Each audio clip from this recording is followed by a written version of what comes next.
लालच एक ऐसी चीज है जिसमें इंसान आकर के हर चीज भूल जाता है।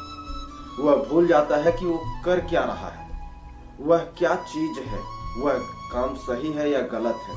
बस उसे वहां खुशी और सुख प्राप्त होने लगता है। बस उसी काम को वह करता जाता है।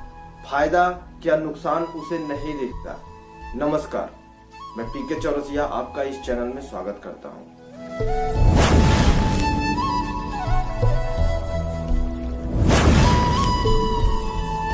दोस्तों, आज की कहानी कुछ ऐसी ही है। एक बार एक राजा थे। वह अपनी पत्नी को सालगिरह पे एक खूबसूरत सा हार दिए हुए थे। वह इतना सुंदर हार था कि उनकी पत्नी उसे कभी भी अलग नहीं करती थी अपने से। वह उस हार को हमेशा सोते वक्त ही सिर्फ निकालती थी। एक दिन शाम को वह हार निकाल ही रही थी और अपने खिड़की से उस पूरे जगह को देख रही थी, अपने राज्य को देख रही थी। लेकिन तभी अचानक से एक बाज आया और उसे लगा कोई खाने वाली चीज है। बस वो झपट्टा मार के लेके निकल गया वहां से। हार छीन ले गया। अब रानी परेशान होने लगी। रानी ने राजा से कहा कि आप मुझे वह हार लाके चाहे जहां से दीजिए। राजा ने कहा हम दूसरा बनवा देंगे। रानी ने कहा नहीं, मुझे वही चाहिए। अगर नहीं मिलेगा तो मैं खाना पीना सब कुछ छोड़ दूंगी। वह हार मुझे बहुत ही ज्यादा प्यारा था, मैं उसे ही लूंगा। आप चाहे कुछ भी करिए, मुझे वही हार चाहिए। फिर राजा ने अपने शहर में पूरा हल्ला करवा दिया। लोगों को बता दिया कि यह हार गायब हो गया है। जो इसे ला के देगा हम उसे आधा राज्य देंगे।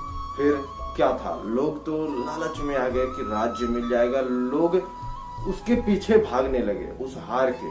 वह बाज जो है उसे लेके एक पेड़ पे गया हुआ था।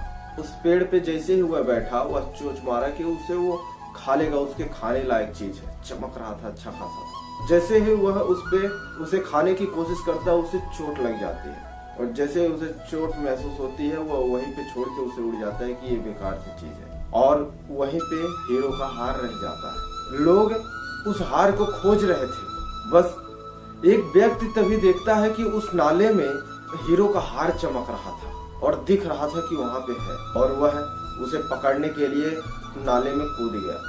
वह यह भी नहीं देखा कि इसमें से कितनी गंदी स्मेल आ रही, लेकिन उसे चाहिए था आधा राज्य मिल जाता।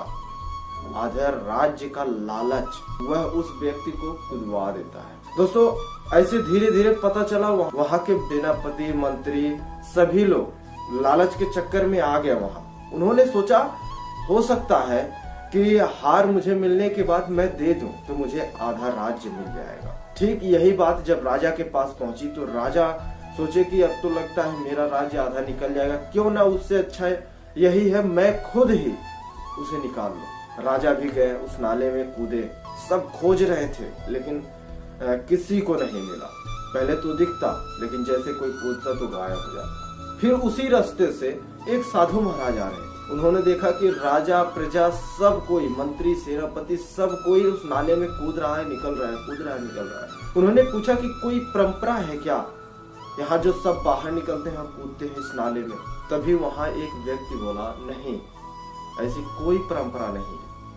इसमें जो हीरो का हार है उसे सब ढूंढने की कोशिश कर रहे हैं लेकिन वह मिल नहीं रहा है।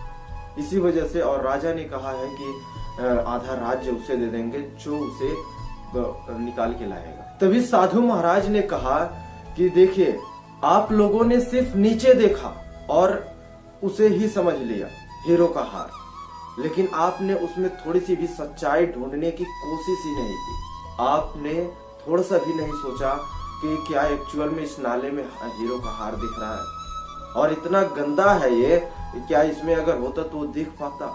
यह हीरो का हार ऊपर उस पेड़ पर है जिसकी तरफ किसी का भी नजर नहीं और वह साधु महाराज दिखाते हैं कि देखिए वहां है और उनको राजा के बताए अनुसार सब कुछ देने का निश्चय किया जाता है। लेकिन साधु महाराज कहते हैं नहीं, मैं नहीं लूंगा, मैं तो एक साधु हूँ और इसी रूप में रहता हूँ, मुझे आपका राज्य नहीं चाहिए। दोस्तों, इस कहानी से यही समझ में आता है कि लालच अच्छों का जो है बुद्धि भ्रम में डाल देता है। समझ में ही नहीं आता है कि उन्हें क्या करना चाहिए, जिंदगी का मतलब क्या होता है। कुछ एहसास ही नहीं होता, चाहे वो बंदा गलत कर रहा हो या अच्छा कर रहा हो। दोस्तों मुझे उम्मीद है आपको यह वीडियो अच्छा लगा होगा। वीडियो अच्छा लगा हो तो लाइक, शेयर और चैनल को सब्सक्राइब जरूर करिए। मिलते हैं फिर किसी ऐसे ही वीडियो में, तब तक के लिए नमस्कार।